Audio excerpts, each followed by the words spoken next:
ഏതെങ്കിലും കാര്യം ചെയ്തിട്ടുണ്ടോ ചെയ്തിട്ടില്ലയോ എന്നതിൻ്റെ ഒരു ഉത്തരം പറയാൻ സാധിക്കുന്നത് ചെയ്തയാളിനാണ്. നമുക്ക് ഒരു ഇൻഫർമേഷൻ കിട്ടിയോ ഇല്ലെന്നുള്ളതല്ല വിഷയമല്ല.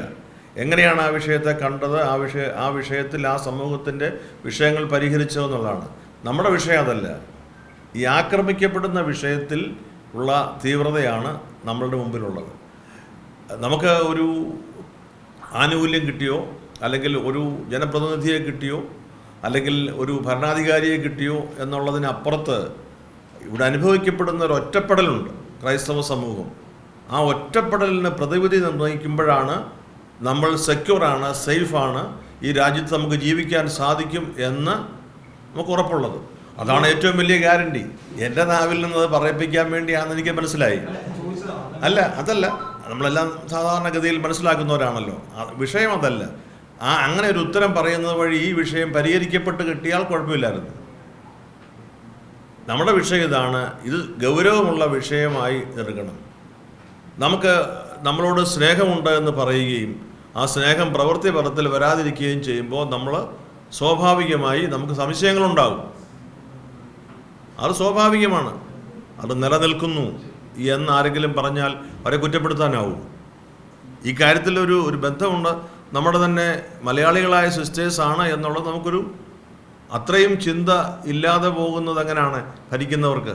ഇതിനൊരു പ്രതിബദ്ധത ഉണ്ട് എന്ന് പറയുമ്പോൾ ഇവരാരാണെന്നെങ്കിലും ഈ ക്രൈസ്തവ സമൂഹത്തിൻ്റെ പ്രതിനിധികളായി 2 പേർ സന്യാസിനികളായി ഈ രാജ്യത്ത് ശുശ്രൂഷിക്കുമ്പോൾ അവർക്കുണ്ടാകുന്ന ഒരു ബുദ്ധിമുട്ട്, അവർ നേരിടുന്ന ഒരു അപകടം ഈ സമൂഹം അത് ഏറ്റെടുക്കും എന്നുള്ള ഒരു സ്വാഭാവികമായ തിരിച്ചറിവെങ്കിലും ബന്ധപ്പെട്ടവർക്കുണ്ടാകും.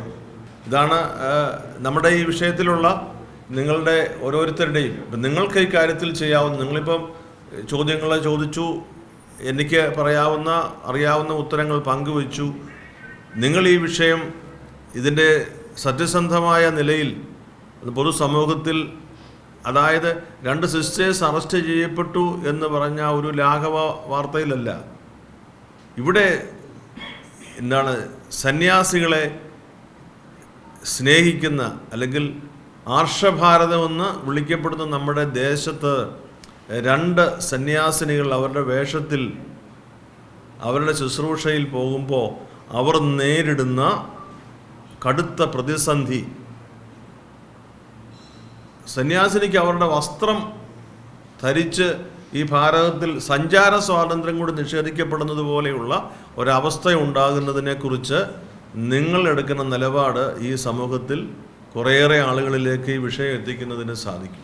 നമ്മുടെ ആഗ്രഹം ഇത്രയേ ഉള്ളൂ. ആരെയും പ്രതിക്കൂട്ടി നിർത്തുകയെന്നോ ആരെങ്കിലും ചോദ്യം ചെയ്യുകയെന്നോ ഒന്നുമല്ല. നമുക്ക് ഈ വിഷയം പരിഹരിക്കപ്പെടണം. നമ്മൾ സംസാരിക്കുന്നത് നമ്മുടെ ഇന്ത്യക്കാർക്ക് വേണ്ടിയാണ്, മറ്റൊരു രാജ്യത്തുള്ളവർക്ക് വേണ്ടിയല്ല. ഇന്ത്യക്കാരുടെ മതസ്വാതന്ത്ര്യത്തിന് വേണ്ടിയാണ് സംസാരിക്കുന്നത്. അതുകൊണ്ട് ആ നിലയിലുള്ള ഈ മതന്യൂനപക്ഷങ്ങളുടെ, പ്രത്യേകിച്ച് ക്രൈസ്തവ സമൂഹത്തിൻ്റെ വലിയ ആകുലതയും വലിയ വേദനയും ഈ നിലപാടിലുള്ള പ്രതിഷേധവും ശക്തമായി തന്നെ ഞാൻ അറിയിക്കുന്നു. ഏറ്റവും പുതിയ വാർത്തകളും വിശേഷങ്ങളും വിരൽ തുമ്പിലറിയാൻ സീ മലയാളം ന്യൂസ് എല്ലാ ഡിജിറ്റൽ പ്ലാറ്റ്ഫോമുകളിലും ലഭ്യം.